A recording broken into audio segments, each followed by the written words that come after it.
Welcome. In front of me is a HUAWEI Pura 70 Ultra, and today I will show you how you can wipe cache partition on this phone. So to get started, we're going to hold power button and volume down. When the device turns off, you want to swap to volume up instead. So power button, volume up.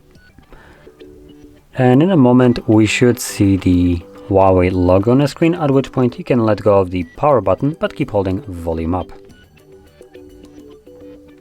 And after the HUAWEI logo disappears, you can also let go of the volume up. Here, simply select clear data and then wipe cache partition. This will then begin wiping it.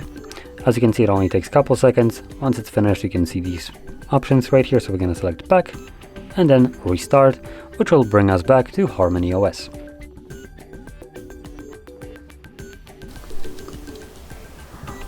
And there we go. So if you found this video helpful, don't forget to hit like, subscribe, and thanks for watching.